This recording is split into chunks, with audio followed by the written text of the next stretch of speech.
नमस्कार मित्रों। यही है सही भारत यूट्यूब चैनल में आपનું હાર્દિક સ્વાગત છે। મિત્રો, આજે આપણે ગુજરાતમાં અને ભારતની અંદર જે સકારાત્મક વિકાસ થઈ ગયો છે, સ્થાનિક સ્વરાજની ચૂંટણીઓ પછી મુખ્યમંત્રી ભૂપેન્દ્ર પટેલે એવું કહ્યું હતું કે ભાઈ આ સકારાત્મક વિકાસનું પરિણામ છે અને સમગ્ર ગુજરાત સિવાય ભારતની અંદર જ્યાં જ્યાં ચૂંટણીઓ આવે ત્યાં આગળ ગુજરાતની જોડી મોટા મોટા દાવાઓ કરી અને ભારતને એ લોકો સ્વર્ગ બનાવી દેવાના હોય એવા દાવાઓ કરવામાં આવે છે।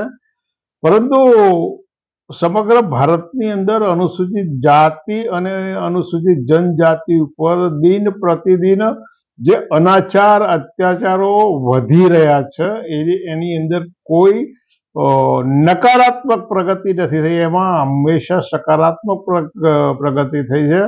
અને આ વિકાસ ભાજપનો જે સકારાત્મક વિકાસ છે અનુસૂચિત જાતિ અને જનજાતિ ઉપર શારીરિક અત્યાચાર હોય, હત્યાઓ હોય, બહિષ્કાર હોય, એની વાત કરવી છે। એની સાથે સાથે નીટની પરીક્ષાનું પરિણામ આવ્યું, કૌભાંડ બહાર આવ્યું। એ કૌભાંડની અંદર કથિત રીતે ભાજપના ઉમેદવારો હોય અને એમણે આખું બહુ વ્યવસ્થિત રીતે પ્લાનિંગ કર્યું હોય એવા અહેવાલો બહાર આવી રહ્યા છે। એટલે આ ભારતની 23 લાખ યુવા પ્રતિભાઓની એના ભવિષ્ય સાથે ચેડા થયા। શું થયું?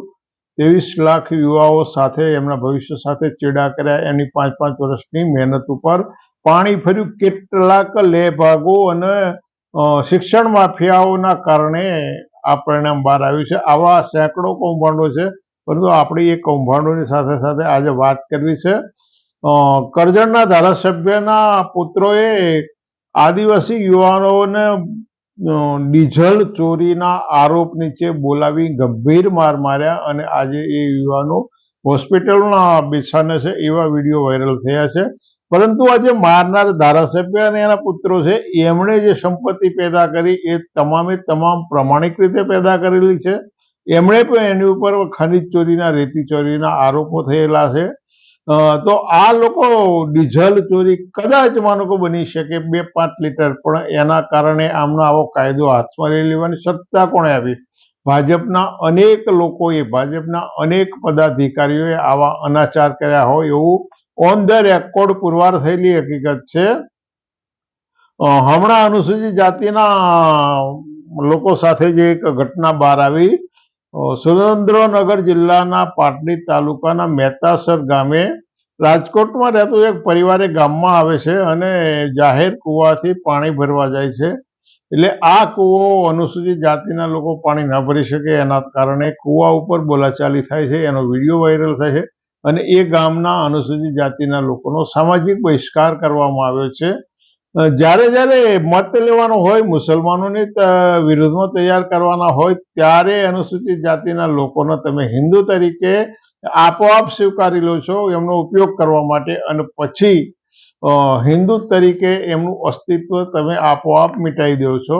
આવા તો અનેક કિસ્સાઓ છાસવારે બહાર આવે છે। 29 એપ્રિલે જુનાગઢ જિલ્લાના વિસાવદર તાલુકાના ભૂતડી ગામે રામજી મંદિરનો જીર્ણોદ્ધાર અને પ્રાણ પ્રતિષ્ઠાનો એક પ્રોગ્રામ રાખવામાં આવ્યો। એટલે અનુસૂચિત જાતિના લોકોને આમંત્રણ તો આપવામાં આવ્યું, પણ એ આમંત્રણ કેવું હતું કે ભાઈ તમારે ત્યાં જમવા આવવાનું છે, તમારા પોતાના વાસણો લઈને આવવાનું છે, બીજા લોકો જમી રહી પછી આવવાનું છે। એટલે આવું આ પ્રાણ પ્રતિષ્ઠા કરતા વખતે એમના રામજીએ આવું કહ્યું છે। અને આ પ્રાણ પ્રતિષ્ઠા પણ એક શું છે? એક નાટક છે। પથ્થરમાં કઈ રીતે પ્રાણ પૂરી શકો? સમગ્ર વિશ્વની અંદર મૃત પામેલા માનવ દેહોની અંદર વિજ્ઞાન આજ સુધી પ્રાણ પૂરી અને જેને જીવતો નથી કર્યો, તો તમે પથ્થરની મૂર્તિઓ જેના કારીગરો, જેને સલાટ કહેવામાં આવે તો પથ્થરના કારીગરો હોય, એ એક મૂર્તિ કંડારવા માટે એને કમસે કમ 5000 હથોડીના ઘા મારતા હોય અને પછી એનો આકાર આપવામાં આવે અને એ આકારના પછી જુદા જુદા નામ આપવામાં આવે છે। તમે આ આખી સર્જનની પ્રક્રિયા જુઓ। પથ્થરનો એક ચોરસ લંબચોરસ ટુકડો હોય, એને 5,000 કરતા વધારે હથોડીના ઘા મારવામાં આવે, ટાંકણાના ઘા મારવામાં આવે, પછી એનો આકાર થાય. એ આકાર થયા પછી એને નામ આપવામાં આવે, ક્યાંય એને વિષ્ણુ નામ અપાય, કે હનુમાન નામ અપાય, કે રામજી નામ અપાય. એટલે આ સર્જન તો એક પેલો કારીગર કરે છે, પણ આ ભગવાનનું સર્જન કારીગર કરે, એને 100, 200, 500, 1000, લાખ એની પર ઘા મારવામાં આવે છે.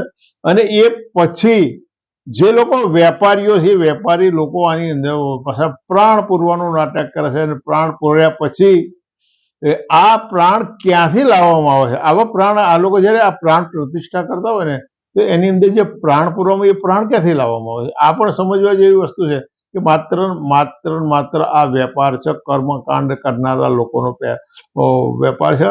સાથે સાથે પ્રશ્ન છે કે અનુસૂચિત જાતિના લોકોએ આવા પ્રસંગોએ શા માટે જવું જોઈએ, અને જે દેવની પ્રાણ પ્રતિષ્ઠા થાય એને ક્યારેય તે આવા અનુસૂચિત જાતિના લોકોનો સહયોગ કર્યો ના નથી કર્યો. એટલે આ બાબત વિચારવા જેવી છે. સ્થાનિક સ્વરાજની ચૂંટણી વખતે એક બનાવ એવો બહાર આવ્યો કે ભાજપના નેતાઓનો દલિત પ્રેમ ઉદ્ભવ્યો, અને એક અનુસૂચિત જાતિના પદાધિકારીના ઘેર ભોજન લાઈન પર બહારથી ભોજન લાઈન જમ્યા હોય એવું, અને એમાં પણ અનુસૂચિત જાતિના મંત્રીની હાજરીની અંદર આવું ભોજન ગ્રહણ કરવામાં આવ્યું, બહારથી લાવેલું ભોજન. શા માટે બહારથી લાવી? દલિતોના ઘેર, અનુસૂચિત જાતિના નાગરિકોના ઘેર એના અન્ન પાણીથી રાંધીને તૈયાર કરવામાં આવેલું ભોજન ગ્રાહ્ય નથી હોતું, એવો તમે ઇનડાયરેક્ટલી અપ્રત્યક્ષ સંદેશો પૂરો પાડો છો. એટલે ભાજપના અનુસૂચિત જાતિના મોરચામાં રહેલા લોકોનું જમીર મરી ગયું છે. શા માટે તમારે આવું સહન કરવું પડે? તમે આવું શા માટે, આ માનસિક ગુલામી શા માટે ભોગવો છો? અને આ ગુજરાતમાં જે બનાવ બને છે એવું ને, સમગ્ર ભારતની અંદર આ બનાવો અને ડૉક્ટર બાબા સાહેબ આંબેડકર પ્રત્યે કેટલું બધું ઝેર છે. ઉત્તર પ્રદેશના મોરાદાબાદ જિલ્લાના અંદર આંબેડકર જયંતિના 2 દિવસ પછી નારાયણપુરા છંગા નામના ગામની અંદર ભાજપના એક નેતા અજય પ્રતાપની જન્મદિવસની ઉજવણી હતી. એની ઉજવણીમાં ભેગા થયેલા લોકોમાંથી કેટલાક લોકોએ દારૂ પીધો, અને જ્યાં બાબા સાહેબની પ્રતિમા હતી ત્યાં આગળ ભેગા થઈ અને અપશબ્દોનો મારો ચલાવ્યા પછી બાબા સાહેબ આંબેડકરની પ્રતિમાને તોડી નાખવામાં આવી. એક ઘટના 26/4/2026ના રોજ મધ્યપ્રદેશના ખરગોન જિલ્લાની અંદર એક ગામમાં એક અનુસૂચિત જાતિનું યુગલ હનુમાન મંદિરમાં પ્રવેશ જયું, તો એને જોયું તો ત્યાં તાળું મારેલું હતું. એટલે પોલીસને દરમિયાનગીરી કરી અને ત્યાંનું તાળું ખોલવામાં આવ્યું. તાળું ખોલવામાં પછી બંજારા અને પટેલ જ્ઞાતિના સમુદાય ભેગા થઈ અને પંચાયત બોલાવી, અને પંચાયત બોલાવ્યા પછી જે આ અનુસૂચિત જાતિના જે લોકો હતો એનો 3 પરિવારનો સામાજિક બહિષ્કાર કરવામાં આવ્યો. સાથે સાથે એવો કડક નિયમ મૂકવામાં આવ્યો કે આ લોકોનો જેનો બહિષ્કાર કરવામાં આવ્યો છે એની પાસે એને કંઈ પણ ચીજ વસ્તુ આપે તો એની પાસેથી 11,000 રૂપિયા દંડ વસૂલ કરવો. ગુજરાતનો આ મધ્યપ્રદેશનો, એટલે જુદા જુદા પ્રદેશના ઉદાહરણ એટલા માટે આપું છું કે સમગ્ર ભારતમાં અનુસૂચિત જાતિના લોકો સાથે સમાન વ્યવહાર કરવામાં આવે છે, અને એની પાસે ચોક્કસ સંગઠનો અને ચોક્કસ કટ્ટરતાવાદી લોકો કામ કરી રહ્યા છે. 20મી એપ્રિલ ઉત્તર પ્રદેશના શાહજરાપુરા વિસ્તારની અંદર એક લાઈખેડા નામના ગામમાં બરેલીથી દલિતોની એક જાન આવી, લગ્નનું સરઘસ કાઢવામાં આવ્યું. એમાં રાજપાલ યાદવ નામનો એક શખ્સે એવી ટિપ્પણી કરી કે હવે તો દલિતો પણ બગીમાં બેસીને સરઘસ કાઢશે. આ ટિપ્પણી ઉપર સામસામી શાબ્દિક ચર્ચાઓ થઈ, શાબ્દિક હુમલાઓ થયા, અને પછી અથડામણ થઈ, અને એ પછી પોલીસ ફરિયાદ નોંધાવવાની જરૂર ઊભી થઈ. અમરેલીના અંદર 20મી એપ્રિલે એક બનાવ બન્યો. અમરેલીની શાંતાબા હોસ્પિટલ ત્યાં આવેલી ગ્રામ હોસ્પિટલમાં 24 વર્ષના મહેશ પ્રેમજી રાઠોડનું સંચાલકો દ્વારા મારવાના કારણે અપમૃત્યુ થયું. ઘટના એવી હતી કે હોસ્પિટલની કેન્ટીનમાં મફત જમવાનું મળે છે, પણ આ યુવાનની તબિયત સારી ન હોવાથી એણે પૂરું ભોજન ગ્રહણ ના કર્યું, એટલે તે ભોજનનો બગાડ કર્યો છે. એ બહાના નીચે એની પાસેથી ભરત આચાર્ય નામના સંચાલકે 50 રૂપિયાની માંગણી કરી, પેલા યુવાન પાસે 50 રૂપિયા છૂટા ન હોવા થઈ, એને 500ની નોટ આપી, એટલે 500ની નોટ એને પરત ના કરવામાં આવી, પરંતુ એની જાતિની પૂછપરછ કરવામાં આવી અને પછી ખ્યાલ આવ્યો કે અનુસૂચિત જાતિનો નાગરિક છે, એટલે એને પ્લાસ્ટિકની પાઇપો દ્વારા ખરાબ રીતે ફટકારવામાં આવ્યો અને 3 દિવસ પછી એનું અપમૃત્યુ થયું. એટલે ભાજપનો ભારતનો કોઈ પણ પ્રદેશ હોય, ઉત્તર પ્રદેશ હોય, રાજસ્થાન હોય, મધ્યપ્રદેશ હોય, ગુજરાત હોય, પરંતુ અનુસૂચિત જાતિના લોકો તો દલિતના દલિત જ છે. એમની નજરમાં એ લોકો માણસ નથી, એમને માણસ તરીકે સ્વીકાર્યા નથી. માણસ તરીકે સ્વીકાર્યા નથી પછી હિન્દુ તરીકે સ્વીકારવાનો તો કોઈ સવાલ જ નથી. અનુસૂચિત જાતિના અને અનુસૂચિત જનજાતિના નાગરિકો ઉપર શારીરિક હુમલાઓ કરવા, એમની પર બળાત્કારની ઘટનાઓ, એમનો સામાજિક બહિષ્કાર કરવો અને સાંસ્કૃતિક અવહેલના કરવી એ ભારતીય સંસ્કૃતિનો અને ભારતીય કહેવાતા સનાતન ધર્મોનો એક ભાગ છે.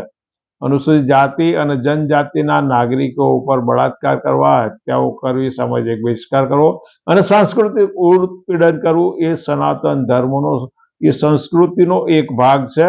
તો શા માટે તમે હિન્દુ બનવાના હવાતિયા મારી રહ્યા છો? આ પણ તમારે વિચારવા જેવી બાબત નથી.